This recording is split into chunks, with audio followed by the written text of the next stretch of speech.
Have you ever wondered what the difference is between gross income and net income? Perhaps you're a business owner reviewing the financial statements your accountant prepared and notice these two items. Or maybe you're an investor looking over the financials of a company you're interested in investing in and notice that there are two different amounts for gross income and net income. In all of these scenarios, gross income and net income are two completely different numbers, and even more so mean two completely different things. In today's video, I'm going to break down the difference between the two and the importance of both and what to look for in those numbers as a business owner and an investor.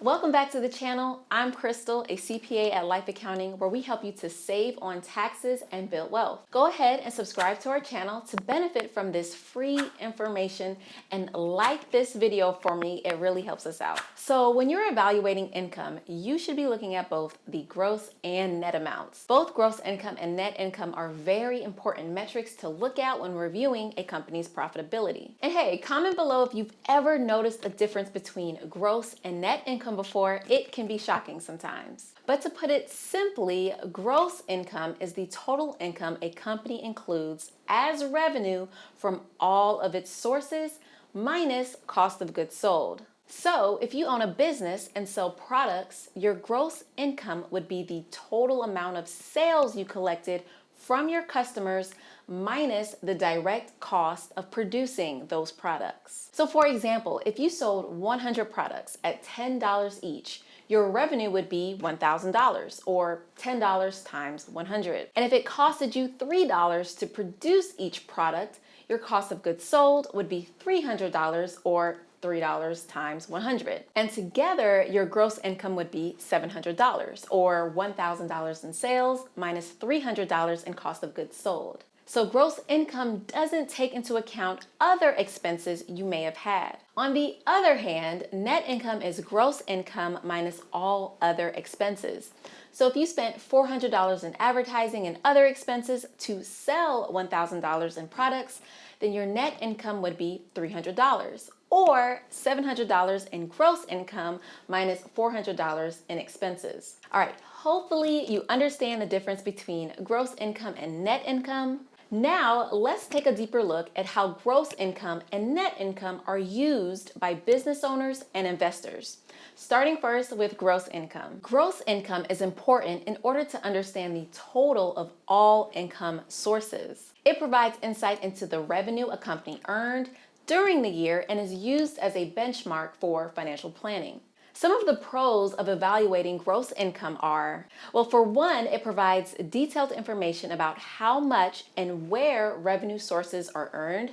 Two, it is a metric that is used to measure growth. And three, if seeking business funding, lenders examine gross income as it indicates your business's ability to generate sales. There are also a few cons to only evaluating gross income, and those are: one, it doesn't show the profitability of a business; two, it doesn't show the full picture of what a business can afford; and three, it doesn't account for all of the expenses in the business. Now, let's take a closer look at net income. Net income is important in order to understand a company's profitability. It provides information into the expenses a business has and is also used to determine if certain purchases can be made. Some pros of evaluating net income are: for one, it demonstrates the overall financial health of a business; two, it shows the net profits of a business; and three, for an investor, net income is used when trying to determine EPS or earnings per share. Some of the cons to only evaluating net income are: for one, it doesn't show the growth potential of a business; two, it doesn't show the spending patterns of expenses.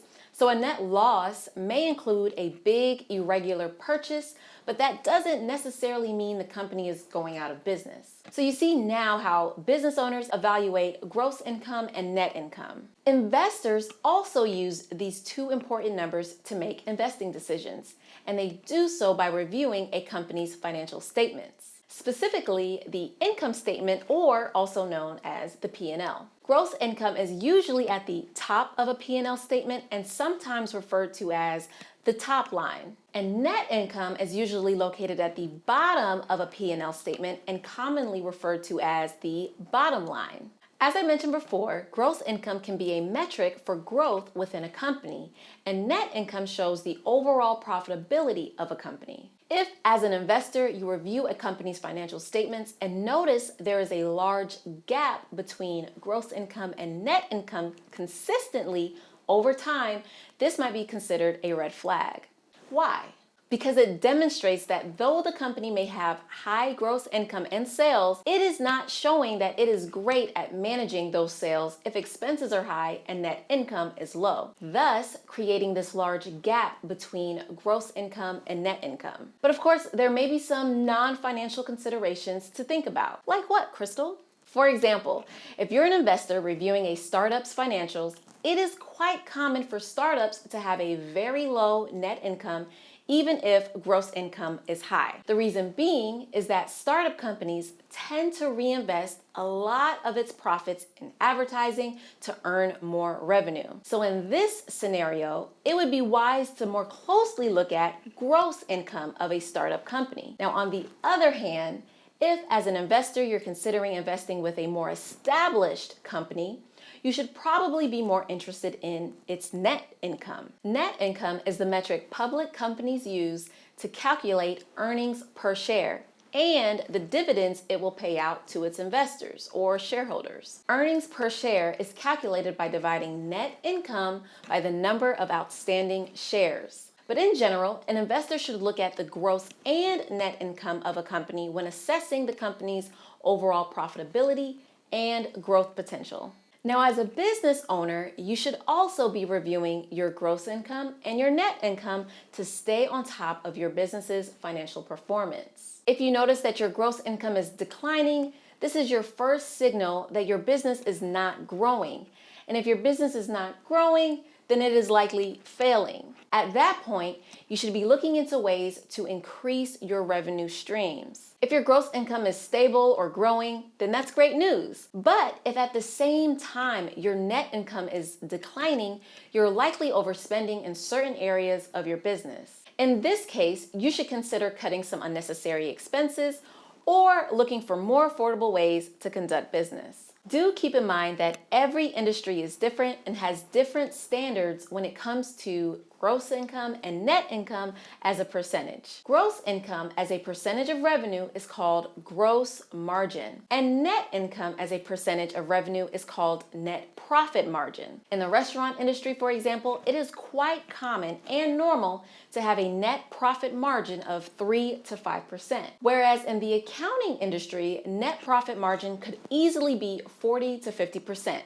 So it just depends. As a business owner, become familiar with your industry's standard for gross margin and net profit margin so you can successfully assess your company's performance and make great business decisions. Comment below if you have any questions or thoughts on today's video and share what industry you're in or what you look for when considering investing into a company. Until next time, I'll see you in another video.